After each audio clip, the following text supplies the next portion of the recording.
Greetings, saints of the Most High. Rod Thomas here, and I want to welcome you to the Messianic Torah Observer. I also want to thank you for taking the time out of your busy schedules to fellowship with me here today. And as always, it is our hope, trust, and prayer that this installment of the Messianic Torah Observer finds you, your families, and fellowships well and blessed. Well, I pray that you had a blessed and meaningful fall feast of Yom Teruah, and this week I believe we got Yom Kippur coming up here.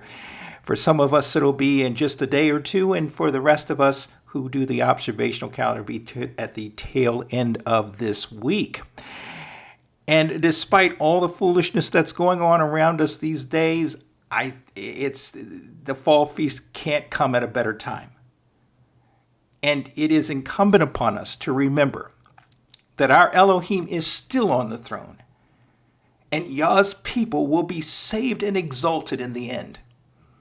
If you've ever read the end of the book, Yah wins, and by extension, we win as well. So let not our hearts be troubled. Instead, let us double down on that which we know. That which we know to be true and built on a solid rock, a solid, firm foundation through our Master, our Messiah, Yeshua Messiah, our faith and obedient covenant walk with Mashiach. This is what we need to focus on and not get tied up, tied down, depressed, distracted by all the stuff that's going on. We've got it good. We really do.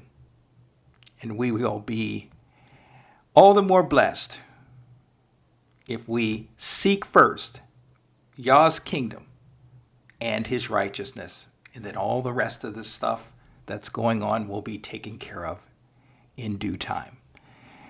The last thing I want to mention before I get into today's post is that I will be taking the annual hiatus that I normally do at this time of the biblical calendar year. We'll be gone until the end of the first week of the Gregorian 10th month. I'm not going to utter that name, but the 10th month of our Gregorian calendar. We'll be back at the end. This is right now the 9th month of the Gregorian calendar. We'll be back at the end of the first full week of the 10th month of the Gregorian calendar. I've got a couple things going on during the upcoming Sukkot observance week. Not going anywhere really. We're staying local. But I've got a couple of messages to deliver a group that's keeping Sukkot over on the East Coast that I will be delivering online. So after I post this installment of the Messianic Torah Observer today, I'll be focused on the upcoming messages I'll be delivering next week. And then we'll have a fresh start when I get back. So I'm going to miss you guys, and I pray that you have a meaningful Yom Kippur that's coming up in a day or two, and that you will have a wonderful, joyous, blessed, safe Sukkot next week. Well, let's get into today's post.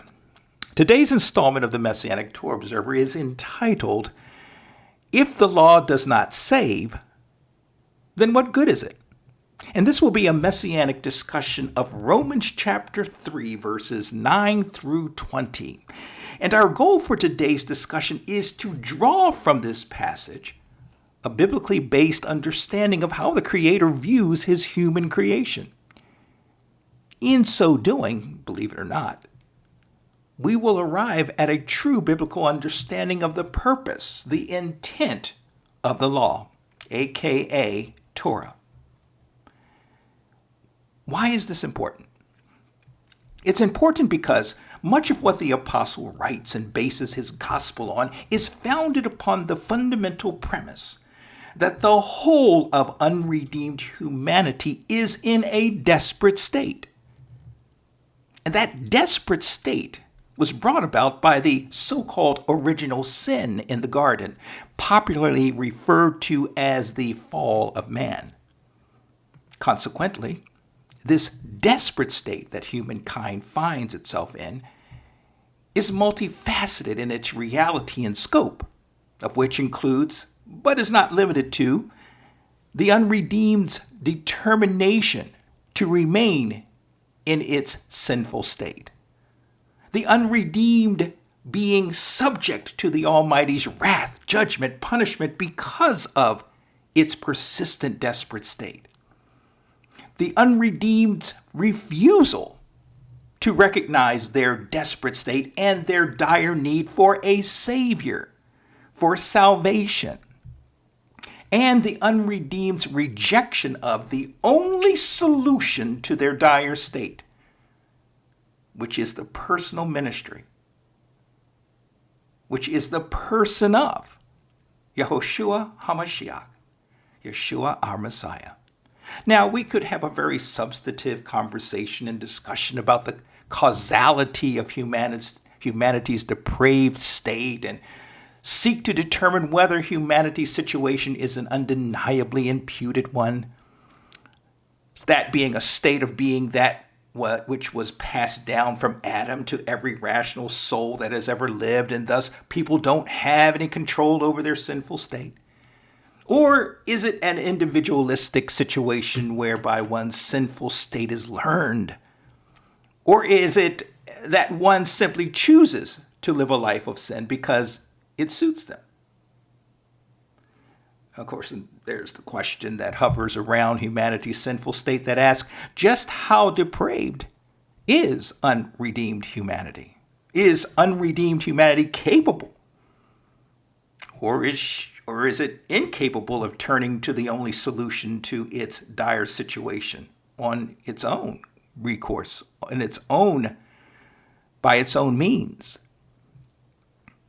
There's a lot of commentary, a lot of theology out there that postulates and ponders and expounds upon these really important questions. But at the end of the day, there are substantive questions and issues. These are substantive questions and issues that we could spend series upon series discussing and wondering about and postulating about.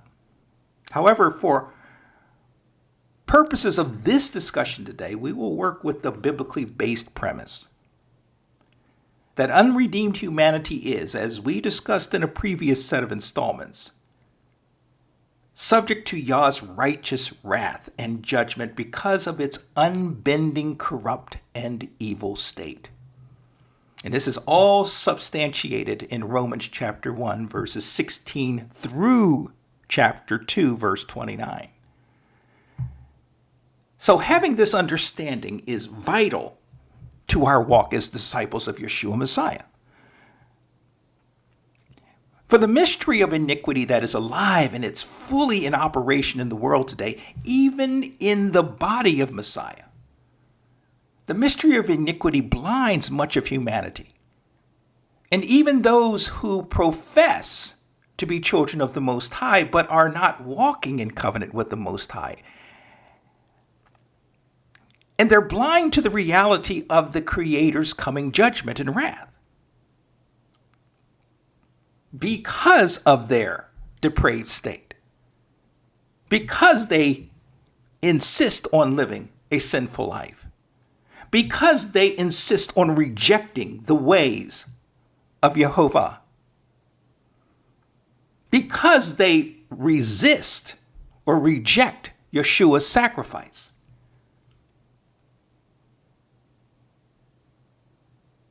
And so much of humanity possesses a skewed understanding, an intentionally skewed understanding of their plight, reasoning within themselves that they are somehow immune or will be given a pass when time for Yah's wrath, judgment, and punishment comes around. Many rationalize within themselves that they are good.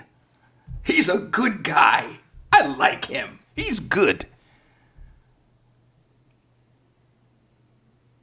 Rationalizing that they themselves are righteous, that they're just, and some even think they're holy.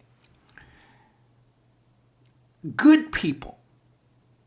And that God in the end is going to give them a thumbs up to their entering into the kingdom or into heaven. This is the skewed mindset that humanity has. And again, both within and outside our faith community. Let's be real here. Let's be transparent here. This is the reality on the ground, on the spiritual ground. Blindness.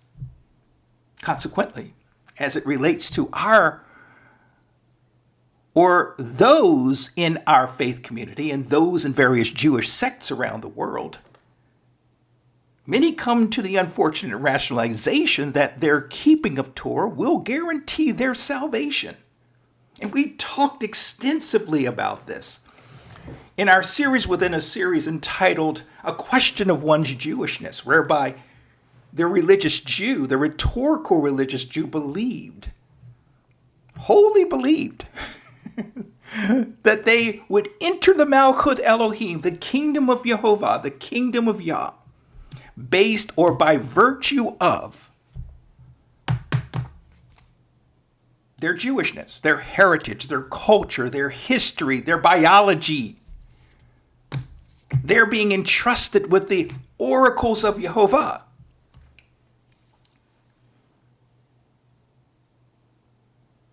And folks, this is a critical question. This is a critical understanding that I pray we all leave this discussion with. Torah keeping is a requirement of all Yah's set-apart people. However, first and foremost, in order to be in right standing with the Almighty, in other words, to be justified before Yehovah, one must first enter a trusting, faith-based relationship with Yehovah through Yeshua Messiah. Which means, shocker, Torah keeping is secondary. Secondary in relation to what Father is looking for first and foremost from us. For without a true substantive relationship with the Almighty, without that essential element in an elect's life, one's Torah keeping is worthless. I've seen it happen. I see a lot of folks going out of their way to keep Torah, but they don't have a true relationship with the eternal. It can then be said that our faith walk, this faith journey, is relationship based. And that relationship is faith based. As writer of Hebrews penned, without faith, it is impossible to please him being Yehovah. For he that comes to Yehovah must believe that he is, and that he is a rewarder of them that diligently seek him. Hebrews chapter 11, verse 6. And speaking about the relationship aspect of faith and the futility associated with going through the motions of walking out one's faith without that true substantive relationship in place and intact, I'm reminded of Master's prophetic declaration found in Matthew chapter 7, verse 21 through 23. The King James Version reads, "Not everyone that saith unto me, Lord, Lord, or Master, Master, shall enter into the kingdom of heaven, but he that doeth the will of my Father which is in heaven. Many will say to me in that day, Master, Master, have we not prophesied in your name? And in your name have cast out devils, and in your name done many wonderful works. And then will I profess unto them, I never knew you, or I never had an intimate relationship with you, neither you me. So depart from me, you that work iniquity. The good news to be had from all of this, my dear friend, is that we who are in and maintain a faithful, obedient covenant relationship with the Creator of the universe through Yeshua HaMashiach will escape Yah's wrath and condemnation. Evidence of this is found 5 chapters ahead in this very letter. Romans chapter 8. Romans chapter 8, verses 1 through 4. Again, the King James reads, "There is therefore now no condemnation." Let me read that again. "Therefore there is now no condemnation to them which are in Messiah Yeshua, who walk not after the flesh, but after the Spirit, after the Ruach." Verse 2. "For the law of the Spirit of life in Messiah Yeshua hath made me free from the law of sin and death. For what the law could not do, in that it was weak through the flesh, Jehovah sending his Son, his own Son, in the likeness of sinful flesh, and for sin, condemned sin in the flesh." Verse 4. "And the righteousness of the law," that the righteousness of the law, very important, that the righteousness of the law might be fulfilled in us who walk not after the flesh, but after the Spirit. And so the question that no doubt comes to mind is, if our salvation is based upon faith-based relationship with the Almighty, and we are not saved by our keeping of Torah, what good, what benefit is there to Torah living? Well, we'll certainly get into that as we progress along in our discussion of our focus passage. Now, our focus passage here today can be viewed as a continuation of that foundational premise, or the foundational premises to our faith that we established in our previous installment. And those premises being that every man is a liar, using Shaul's parlance, using his verbiage. Every man is a liar, or rather, every man is a sinner. Every man is unfaithful. Every man is unbelieving, and so forth. Which in stark contrast to Jehovah, who is always true to his words. He is always righteous, faithful, and just in all his ways. Now, another premise to our faith that figures prominently throughout our focus passage is this understanding that prior to our coming to faith, we were citizens of the kingdom of darkness. We were slaves to sin. Not just in our focus passage, but also found in 1 Corinthians chapter 12, verse 2, Galatians chapter 4, verse 8, and Ephesians chapter 2, verses 1 through 3. And as citizens of the kingdom of darkness, we were by default slaves to sin.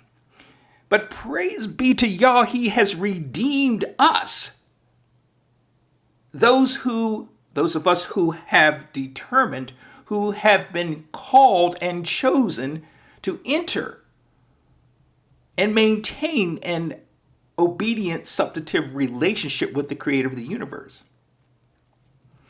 He has redeemed us through his Son's sacrifice from the kingdom of darkness, and thus we are presently in the process of being delivered from Yah's coming wrath and judgment. So with that, let's get into our focus passage a little deeper.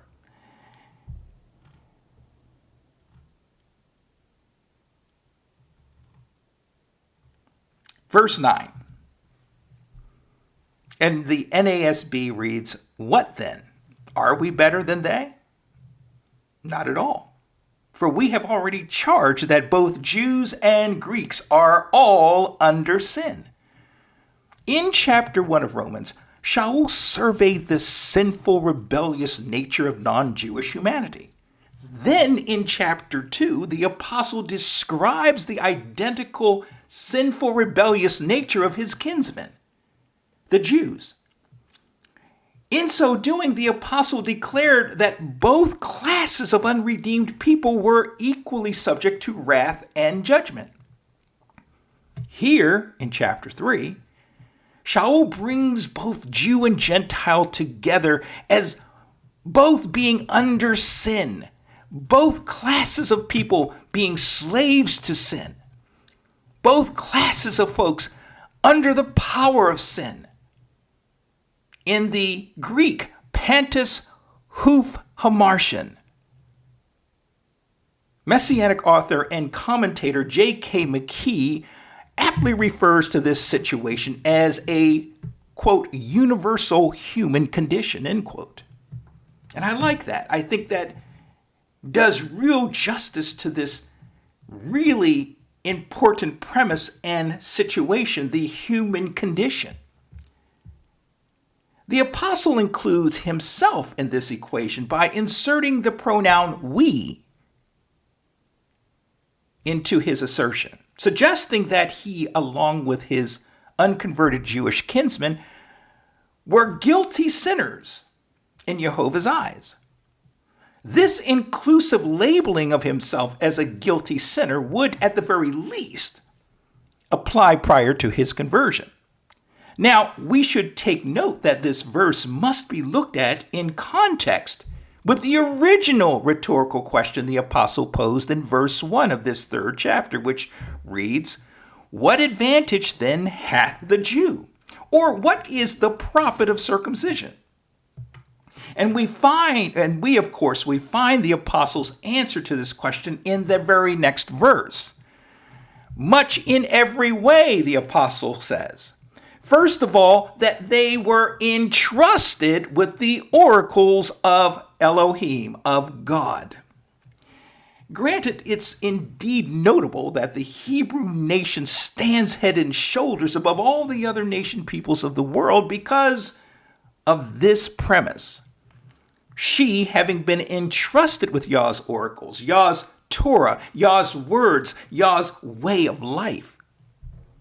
She, by virtue of her being in trusted possession of Yah's oracles, is meant to be then a light to the nations, substantiated by Isaiah chapter 60, verse 3, and Acts chapter 13, verse 47. And because of this, the Jew is to be recognized and respected by those of us who are blessed to have come into an obedient covenant relationship with the Most High. But beyond this entrusting of Yah's oracles to Yisrael, Shaul is now rhetorically asking his readers, given what I mentioned previously, this is me paraphrasing.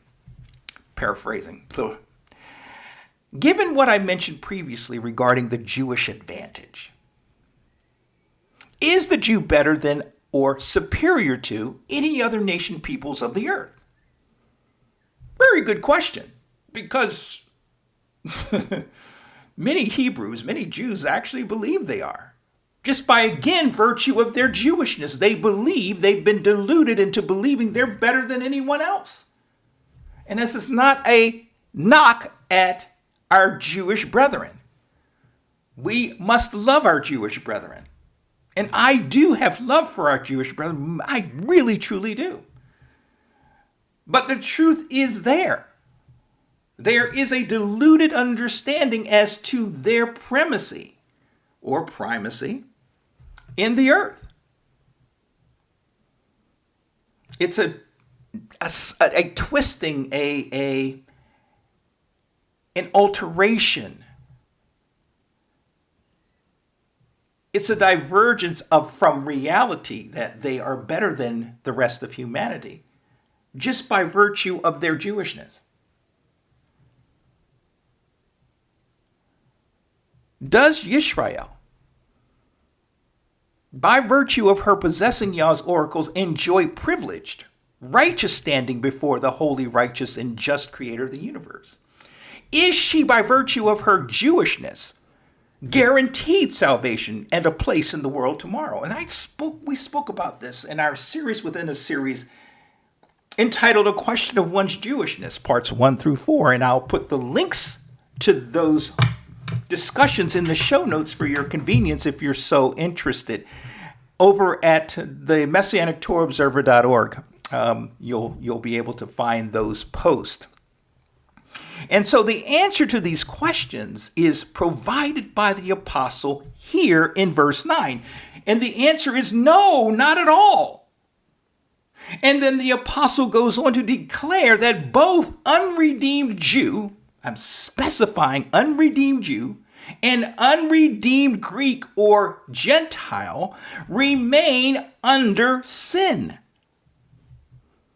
Remember the universal condition of humanity. It applies also to the Jew.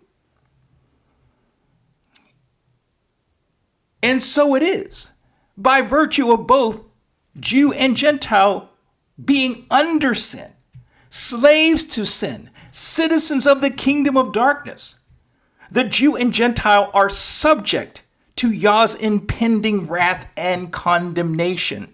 And again, this is all laid out in Romans chapter 1 and 2. You need to read the entire chapter to get the fullness of what the apostle is trying to convey to his Roman Messianic readers. Thus, in Shaul's mind, sin is, in fact, the universal equalizer of humanity. And this reality will lead the apostle to declare later in this chapter that, quote, all have sinned and fallen short of the glory of Yah. Romans chapter 3, verse 23.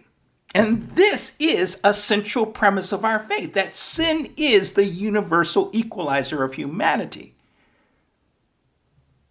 Therefore, it must be understood, given the reality of this premise, that all of unconverted, unredeemed humanity are slaves to sin, even citizens of the kingdom of darkness.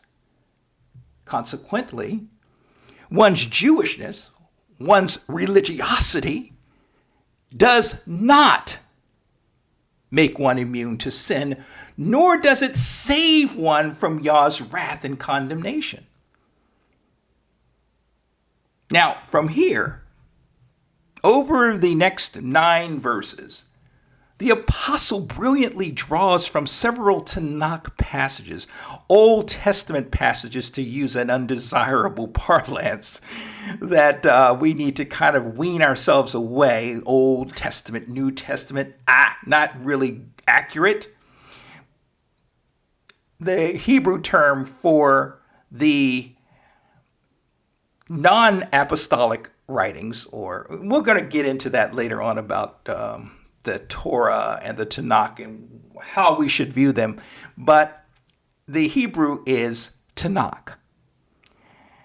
But the apostle draws from several Tanakh passages to support these central fundamental principles, again, that both Jew and Gentile alike are indeed under sin. But for the sake of time, we'll read verses 10 through 18.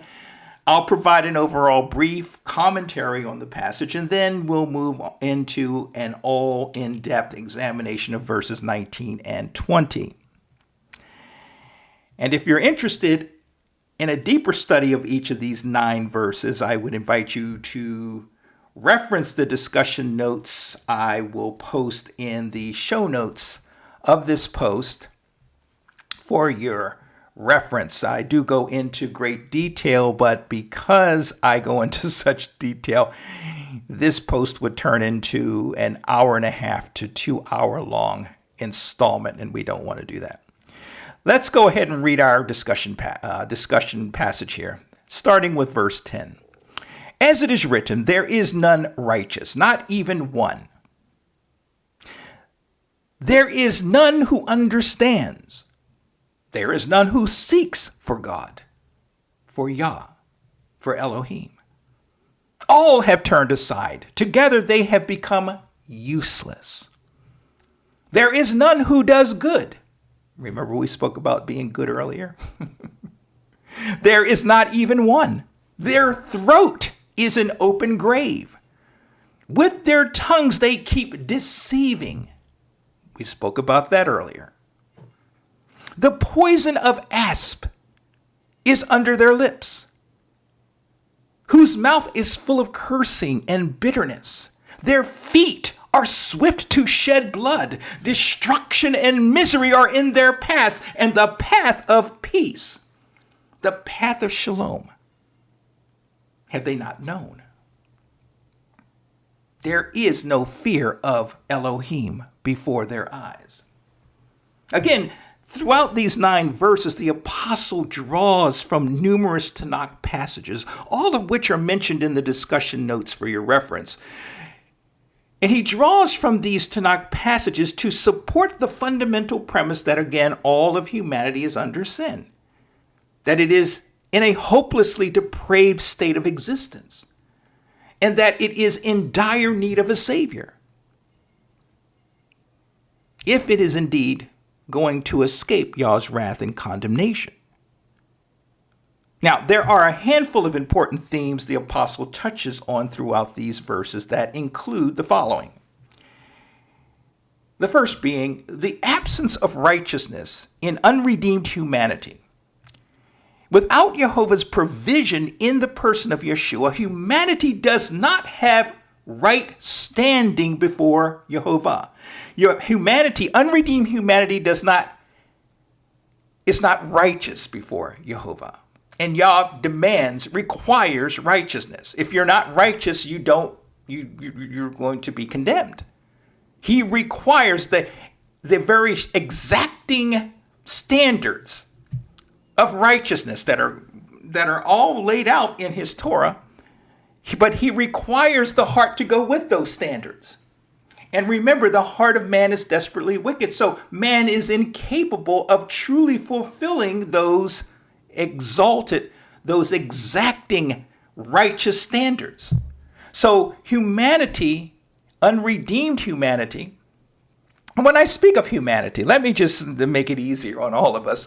When I speak of humanity here in this discussion, I'm talking about unredeemed humanity. Just in case I don't stipulate it, I'm talking about unredeemed humanity. But unredeemed or humanity, there is an absence of right standing before Jehovah that is endemic in humanity. They are otherwise condemned because of that lack of righteousness, that absence of right standing before Elohim. And this applies to both Jew and Gentile alike. The second one, or the second theme, is unredeemed humanity finds itself slaves to sin. Thirdly, unredeemed humanity does not comprehend Jehovah's righteous ways. It seeks after its own ways, its own desires, its own interest and preferences. Humanity has no genuine interest in pursuing the Eternal's righteous way of life. 4, humanity is utterly corrupt in all its ways. In fact, no one individual is good, the apostle recites. And from Yah's perspective, it's not a question of whether any one person has the capacity to act and behave in moral ways from time to time, but rather no one individual on their own, because of their corrupt nature, is right or is capable of being in right standing before our holy, righteous, and just Father. And it all comes down to the heart, the state of humanity's heart, which the apostle Jeremiah writes, "The heart is deceitful above all things and desperately wicked." Jeremiah chapter 9, verse 17. Number 5, the deceptive, corrupt state of the unredeemed heart fuels and controls its speech and its talk. Thus, there is a sense here that man's mouth or rather, humanity's speech is always evil, perpetually spewing deceptions and evils and death. But this is not what the writer means, or at least not fully. But rather, it's a case of the corrupt and evil intention or the hidden meaning behind unredeemed humanity's words that's being stressed here. A better explanation is provided by our master, who put this whole concept of the tongue into its proper perspective. And I must say that this is brilliant teaching by our master. It's found in Matthew chapter 15, verses 10 through 20. And the King James Version reads, "And he called the multitude and said unto them, Hear and understand, Shema." Verse 11, "Not that which goes into the mouth defiles a man, but that which comes out of the mouth, this defiles a man." Verse 12, "Then came his disciples and said unto them, Knowest thou that the Pharisees were offended after they heard this saying? But he," Yeshua, "answered and said, Look, every plant which my heavenly Father has not planted shall be rooted up." Verse 14. "Let them alone." In other words, let them go their way. Later, alligator. See you later. They be blind leaders of the blind, Yeshua says to his disciples. They're blind leaders of the blind. And if the blind lead the blind, both shall fall into the ditch. Verse 15. "Then answered Peter and said unto him, Well, then declare unto us this parable." And Yeshua said, verse 16, "Are you also yet without understanding? Do you not yet understand the things that I'm saying here?" Verse 17, "Do not you yet understand that whatsoever enters in at the mouth goes into the belly and is cast out into the drought?" Or the drought. However you pronounce it. It's Old English. Verse 18, "But those things which proceed out of the mouth come from or come forth from the heart, and they defile the man."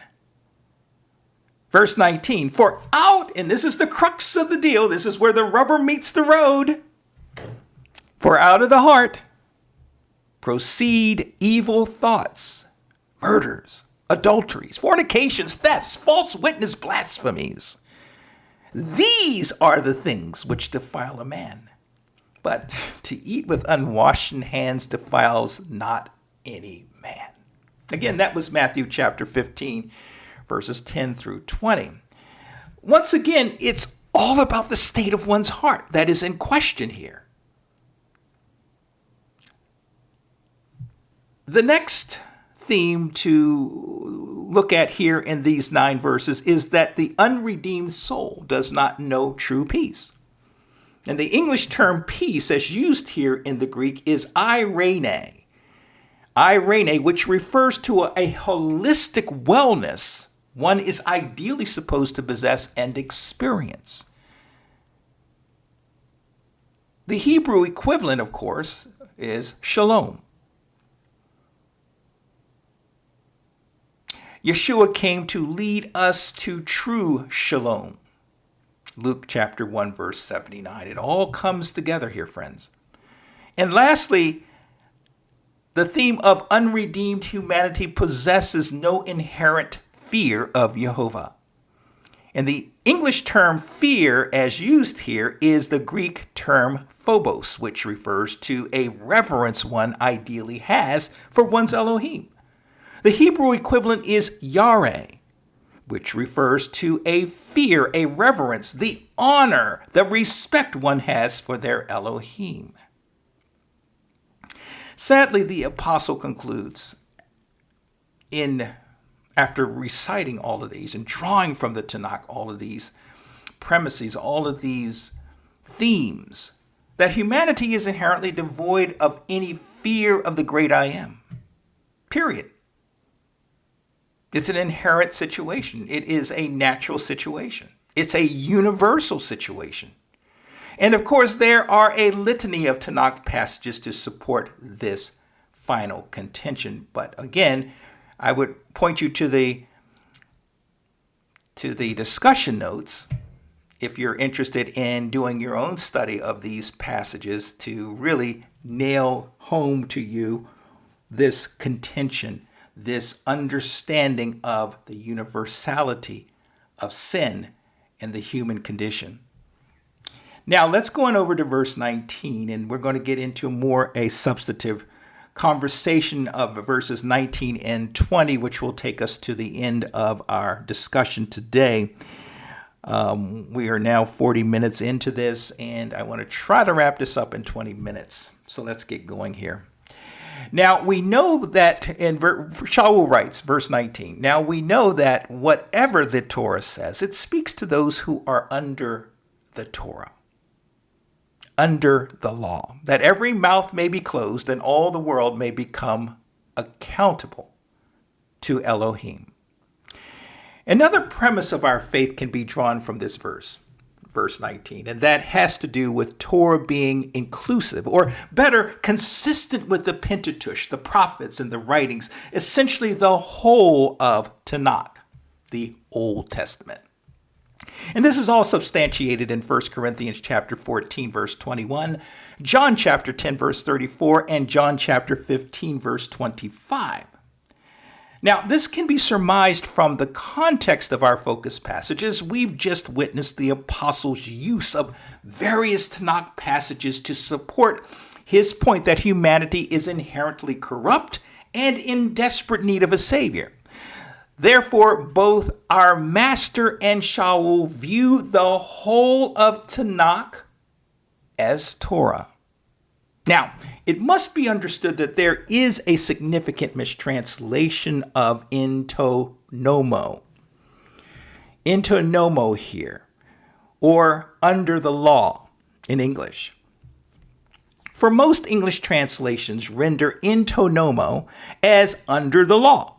However, the proper interpretation is in law or in the law. And this is best put forth by Young's literal translation. Also a derivative is within the law, the LITV version, or inside the law by the Moffat New Testament version, or within the Torah by the TLV. Therefore, when properly rendered, the first half of the verse carries with it an entirely different meaning than it traditionally carries with it when the mistranslation is allowed to stand. For the apostle is not pointing at those who are subject to the universal penalty of Torah or condemnation that Torah brings upon man as a result of their being judged by a holy, just, and righteous Elohim within the framework of Torah.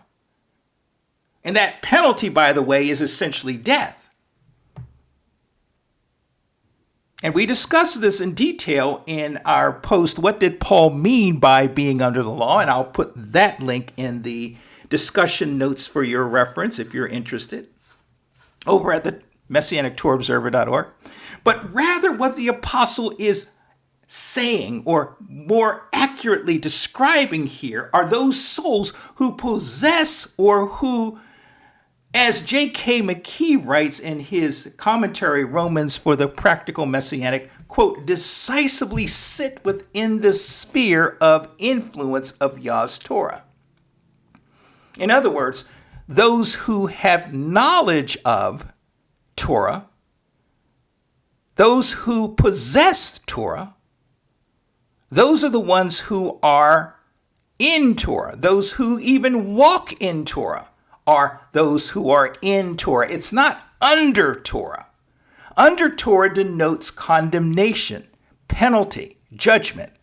In Torah is a rather good thing. It's the being operating within the framework of Torah in one's life. I hope that's clear. Again, I would point you to the teaching, What Did Paul Mean by Being Under the Law? For a better or a fuller understanding of what this is all about.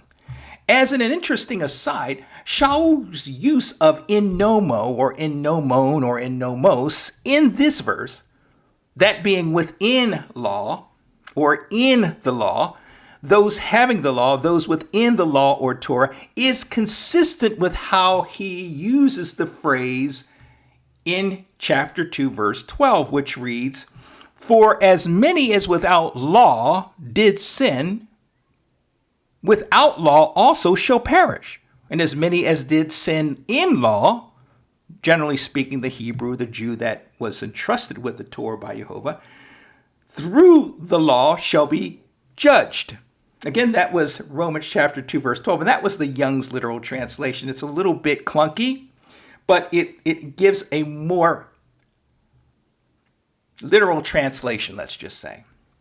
So when this verse is read in context with the previous 9 verses of our focus text in mind, we can safely conclude that Shaul had in mind the whole of the Tanakh when he presumably used the Greek term nomos, or nomon, or law, as opposed to having just the Pentateuch, or the 5 books of Moshe in mind. Well, this being the case, we 21st century Messianics, we have a unique opportunity to reorient or even refocus our understanding of the Tanakh, of Scripture, or our perception of the Bible, to that of the whole of Scripture, being the law, being nomos. And yes, I would even dare to suggest Torah consists not just of the whole Tanakh, the 5 books of Moses, the writings, the prophets, and so forth, but also the Brit Hadashah, popularly referred to as the New Testament by denominationalists. Now, I must give my dear brother and my dear friend in the faith, Messianic Torah teacher Robert Bills of the High Pursuits Ministry.com and his Ways of Spirit and Truth webcast and podcast. Wonderful teachings. I would encourage you to check those out. He posts weekly. He's faithful in that, and his content is excellent. But getting back to him, I have to give him credit for first introducing me to this concept of the whole Bible as Torah. For I was always under the false impression, if you will, that the Torah was the Torah, the 5 books of Moses. The prophets were the prophets and the writings were the writings. And of course, the Brit Hadashah, or the New Testament, stood alone and was not to be viewed as Scripture and certainly not Torah. But I am ever so thankful to Abba that he sees fit from time to time to introduce in my walk with Mashiach truth-bearing emissaries whose teachings significantly enhance my overall spiritual journey. In this case, seeing the Bible from an entirely different perspective helps solidify in our hearts, minds, and souls the reality that Yah's holy instructions in righteousness consist of an unbroken scarlet strand of truth, hope, righteousness, faithfulness, and holiness that begins and ends from Genesis to Revelation with Yeshua, our Messiah, our Mashiach, our Creator's Word that was made flesh and dwelt among us, and whose ministry purchased our redemption and made us kingdom eligible to the glory, majesty, and honor of Jehovah, King of the universe. Praise Yah. Woo! And let me just say, this is just me. This is not salvific issues. This is not doctrine.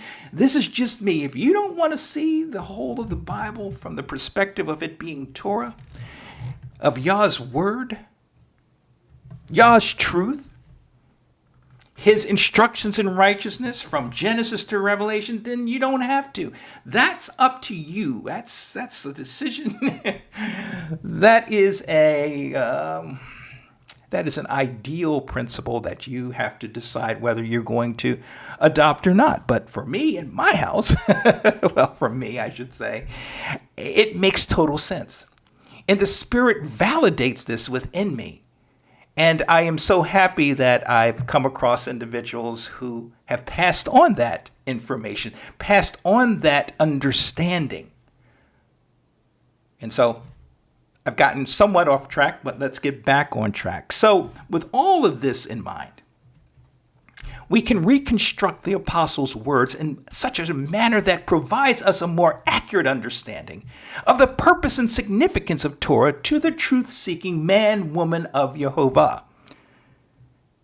We know that as many, and this is paraphrasing, we know that as many things as the law, as the Torah says, to those in Nomo, those in the law, to those with or having Torah, that Torah, naturally alerts the Jew, and by extension the proselyte and the Torah practicing non-Jew, that he or she is a condemned sinner. That's sort of a summary paraphrase of what we're seeing or what we're talking about here. So in context, as far as Shaul was concerned, the innomon Jew, proselyte, what have you, should recognize better than any other peoples of the human race the universality of sinful man. And because of this derived understanding, the Jew or the Hebrew, because of this understanding, this premise, this centrality of faith, he will be held accountable, especially for his or her sin in light of his or her rejection of Yeshua as his or her Messiah. Why? Because the Hebrew was the first of humanity to possess Yah's revealed truths in the form of Torah. These will be judged, as Shaul described earlier in his letter, within the framework of Torah. Conversely, pagan humanity, citizens of the kingdom of darkness, are also condemned for transgressing the Creator's standards of righteousness. These will be judged, as Shaul described earlier in his letter, outside the framework of Torah. And this, we could go back into this, but for the sake of time, we got to keep going. But if you are interested in understanding all that I'm just talking about, you got to get back to the installment, the teaching or the discussion we had entitled, "What did Paul mean by being under the law?" I think there's at least 2 to 4 parts to that series that we really broke down what Paul meant by being under the law. And there, if you do have the chance, or you're so led to look at or read those posts, then you will have a much firmer and deeper understanding of what's being said here. And thus, as the apostle points out in verse 9, the Jew is no better than the rest of humanity when it comes to their being subject to Yah's wrath and judgment for sin. So I ask you, what does this which Shaul is writing to the Roman Messianics about say about the fundamentalists, the orthodox, the denominationalists, who vehemently oppose walking in obedient covenant relationship with Jehovah? I mean, do they not also possess knowledge of Torah? Are these not in nomo or in nomos, just like their Jewish counterparts, making them especially subject to judgment or even wrath? I'm just asking. Because this is going to be an issue that the master is going to have to deal with when judgment time comes. Because they have the same Bible containing Yah's word. Anyway, again, all this would have run contrary now, this whole concept. All of this would run contrary to the Orthodox rabbinic conventional wisdom of Shaul's day. All that we've been talking about just here are the being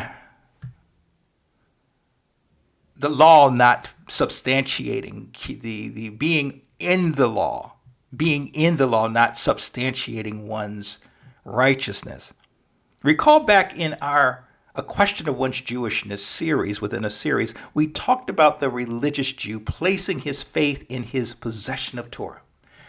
And he essentially believed that because of his Jewishness, which included having possession of Torah, that he was guaranteed a place in the Malkut Elohim. And this is written out in their Talmud, M. Sanhedrin, chapter 10, verse 1. However, Shaul corrected this nasty error in chapter 2 of this letter, and then using various snippets from the Tanakh, Shaul brilliantly paints an accurate portrait of the depraved state of humanity here in verses 3 through 18. Thus, all of these principles that the apostle enumerates in his writing here serve to drive home the point that the resultant condemnation that is derived from these Tanakh passages first and foremost apply to Shaul's kinsman, the Hebrew, also known as, in Shaul's day, the Jew. And then from there, the rest of humanity. Therefore, all of unconverted humanity, Jew and Gentile alike, is subject to judgment, punishment, and divine wrath. And no amount of Torah keeping or even madrashing will save or deliver us from this coming onslaught, substantiated in Galatians chapter 2, verse 16. In fact, one's only escape from condemnation is spelled out by the apostle later on in this very same letter accordingly. Chapter 8, verses 1 through 4. And the King James rendering reads, "There is therefore no condemnation to them which are in Messiah Yeshua, who walk not after the flesh, but after the Spirit." Verse 7, "For the law," or the Torah of the Spirit of life, "in Messiah Yeshua hath made us free from the law," or the Torah of sin and death. There's a lot to unpack there, and when we get to this passage, we'll certainly do an extensive overview of it. Now, the phrase "that every mouth may be closed" here in verse 9 of our focus passage seems to convey a sense of the guilt to be found in both Jew and Gentile alike, and the warranted judgment that both groups will be subject to. This comes despite Yisrael being chosen by Jehovah to safeguard and, most importantly, walk out his lively oracles in the midst of a desperately corrupt world.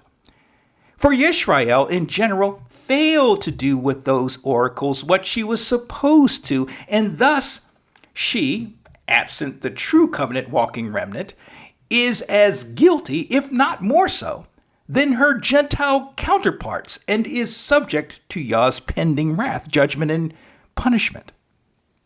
The phrase "that every mouth may be closed" is simply another way of expressing the reality that no human, be they Jew or Gentile, when judgment time comes, will have a valid excuse for not believing in Jehovah and turning to and walking in his ways. The guilty verdict that will inevitably be rendered upon all humanity will be righteously and justly arrived at by the righteous judge and king. Recall from our survey of Romans chapter 1 and 2, the apostle emphatically stating to his Roman Messianic readers that all of what we're discussing here in today's focus passage is part and parcel of his gospel. Chapter 2, verse 16, he states this, Shaul. And it is this aspect of his gospel that he assures his readers that no one will have an excuse when the guilty verdict is passed upon them by the holy, just, and righteous judge. Romans chapter 1, verses 20 through Romans chapter 2, verse 1. And thus, we have before us the likely meaning by Shaul's statement, "and all the world," or rather all of humanity, "may become accountable to Elohim." Moving on to our last verse, verse 20, which reads, "Because by the works of Torah, no flesh will be justified in his sight. For through Torah comes the knowledge of sin." It can be safely deduced that Shaul was referencing Psalm 143, verse 2 in this verse, absent the common preparatory phrase, "it is written." And enter not into judgment with your servant, for in your sight shall no man living be justified. The phrase works of the law, in the Greek exergon nomo, as used here in this verse, is found in several other places in the apostles' writings. Romans chapter 2, verse 15, Romans chapter 3, verse 28.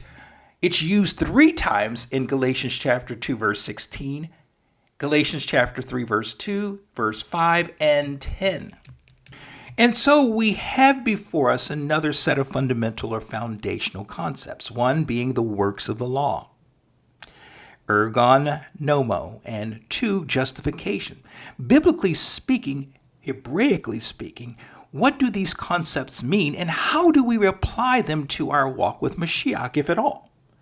From a solidly conservative perspective, works of the law would denote our keeping of or our halakha of Torah. And as it would stand within context of the verse, that keeping of or halakha of Torah cannot or will not save us or provide us salvation. In other words, our ergon nomo, our halakha of Torah, does not put us in right standing before our Elohim. Or rather, we are not justified through the keeping of Torah. Now, many within the Messianic and Hebrew roots communities, I'm guessing operating out of anti-Torah fear, have alternatively defined works of law as legalism. Now, legalism is a technical way of perverting the proper halakha or walking out of Torah through the enactment of an established set of rules of laws. For example, the oral law, the Talmudic teachings, traditions, and laws of Judaism. And these are dissociated from one's faith in and love from Jehovah and his Messiah and the working of the Ruach HaKodesh in a believer's life.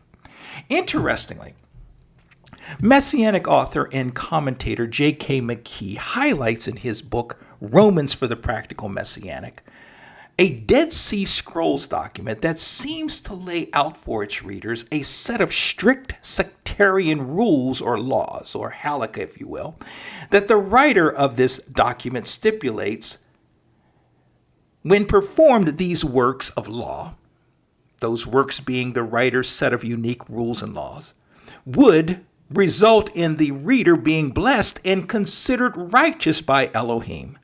This being in specific reference to the club rules of the Qumran community. These strict Qumran rules were established to distinguish the adherents or keeper of these sectarian laws and rules from any Gentiles, or for that matter, any other Jewish sect. These so-called works of the law marked those who kept and walked them out as members of their particular Jewish sect. And the leader or leaders of this sect believed these laws and rules constituted the lifestyle that every member of the Qumran community had to live by in order for them to be justified, in order for them to be in right standing before the Eternal. Consequently, it should also be mentioned that most, if not all, of first century Jewish sects possess their own unique set of halakhic rules and laws and traditions that, for their particular group of adherents, served as the method by which their members could achieve righteous standing before Elohim. Now, the implications of such sectarian laws, rules, and traditions for the first century Jew, they were huge in light of what Shaul was stipulating about Torah. That Torah's purpose was to define what sin is to humanity and what Jehovah required of his people in response to this universal sin revelation. That being, when one would look at what Shaul had to say about Torah, considering what certain Orthodox sectarian Jews believed Torah represented to them, would most certainly result in quite a bit of spiritual confusion and conflict within the body of Jewish Messianics. Because the sectarian Jew coming into faith, their keeping of Torah, even legalistic Torah keeping, resulted in him or her being justified, being found righteous before Jehovah. But here comes Shaul, here in this passage, and he sets out to set the spiritual record straight regarding the law, be it Torah or any other sectarian rules, laws, and traditions, that Torah served to not only reveal or define what sin is to fallen humanity, but to show humanity just how universal the sin problem really is. That it affects both Jew and Gentile alike, and that because of humanity's desperate state, Torah naturally reveals humanity's dire need for a Savior. However, no one is saved. No one is justified by Torah keeping. No one is saved. No one is justified by works of the law, ergon nomo, in the apostles' vernacular. This was huge. This was groundbreaking information. And it no doubt raised quite a number of eyebrows or sets of eyebrows in and around the Roman Messianic assemblies when Shaul wrote this. And so a proper understanding of works of the law, or ergon nomo, is rendered by Stern's Complete Jewish Bible, chapter 3, verse 20. For in his, Yah's sight, no one alive will be considered righteous on the ground of legalistic observance of Torah commands, because what Torah really does is show people how sinful they are. Now, it should come as no surprise that denominationalism has over the years placed a lot of misguided attention on this phrase, often misinterpreting and misapplying it to lend support to their anti-Torah teachings and agendas. And so we have it today. Just the very mention of works of the law or works of Torah carry with it negative connotations. However, even here in verse 20, Shaul's declaration that by the works of Torah no flesh will be justified in his sight, it's in reality, it's not a negative statement. It's simply a declaration of a fundamental foundational premise and principle of faith, which denominationalism has failed to properly piece together as it relates to our keeping of Torah, why we keep Torah. For we know, as I, along with other set-apart brethren, have tirelessly taught for years, that we do not walk in Torah. We do not honor Torah for purposes of purchasing our salvation. We, in fact, acknowledge the reality and fundamental fact that keeping Torah can in no way save anyone. No one is justified by Torah keeping.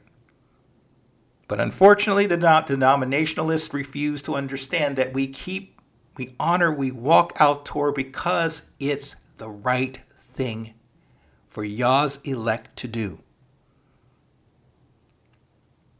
Father requires it for purposes of his chosen ones remaining in a true and substantive relationship with him, and to prove the state of one's respective heart and will to submit to his way of life, the way that he established for his human creation.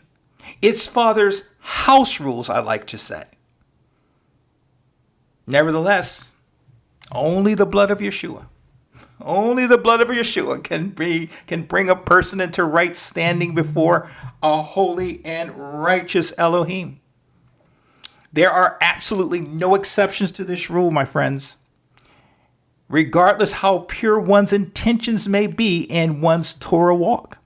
As Tim Hagg so eloquently states in his commentary on the book of Romans, quote, thus, even those whose lives conform to Torah cannot, in that obedience, manufacture the righteousness needed to measure up to God's holy standards and be declared without guilt. In other words, be justified.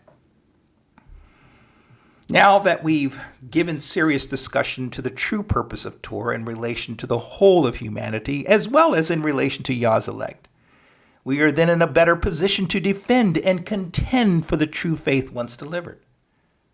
For the vast majority of what we'll call religious folks strongly believe and teach that no well-meaning Christian or denominationalist should be keeping Torah. And to add insult to injury, these same folks finger Paul as the guy who told the religious world to avoid Torah at all costs. Throw Torah away. It's been done away with. You've fallen from grace if you keep Torah.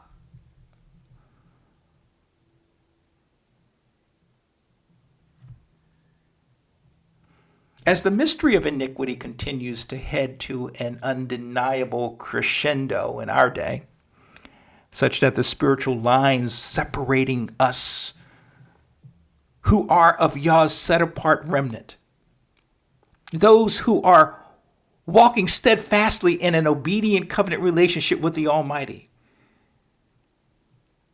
separating us from our wayward cousins in Judaism and denominationalism.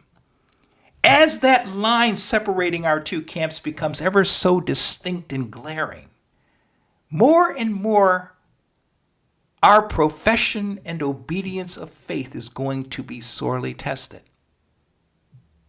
And we are going to be compelled to do that which the Apostle Peter, counseled his readers to do. Chapter 3, verse 15 of 1 Peter. And this is the complete Jewish Bible rendering.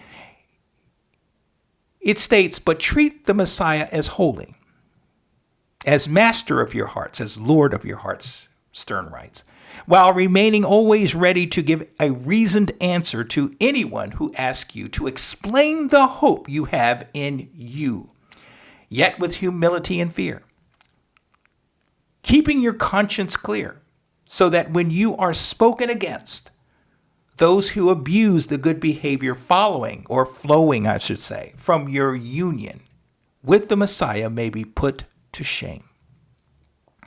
I've said this countless times throughout the history of this program, and that which I've said has never been more pertinent and truer than it is today. It's time to get studied up, prayed up, and fasted up for the onslaught that is just ahead of us. Beloved, it's not time to fret, not time to go crazy and go off the deep end in response to what we're seeing and hearing around us. Because at the end of the day, as I said at the onset of this program, at the onset of this discussion, the blessed assurance we who are Yah's elect have is that our Elohim is still on the throne, and he's going to make things right, just the way they're supposed to be. But as for us, in the interim, let us end today's fellowship discussion with the sage words of Rav Shaul, the Apostle Paul, written to the Messianic community in Galatia. Chapter 6, verses 7 through 10. "Be not deceived, Jehovah is not mocked. For whatsoever a man soweth, that shall he also reap. For he that sows to his flesh shall of the flesh reap corruption. But he that sows to the Spirit, the Ruach, shall of the Ruach, the Spirit, reap life everlasting. And let us not be weary in well-doing. For in due season we shall reap, if not faint. As we have therefore opportunity, let us do good unto all men, especially unto them who are of the household of faith." Abba willing, we'll pick up here where we've left off in our next installment of this Paul and Hebrew Roots series. So until that time, and as always, may you be most blessed, fellow saints in training. Shavua Tov. Have a blessed and meaningful fast this coming Yom Kippur. And have a fantastic blowout Sukkot. See you when I get back. Well, I'm not going anywhere, but We'll be back. Abba willing. Take care.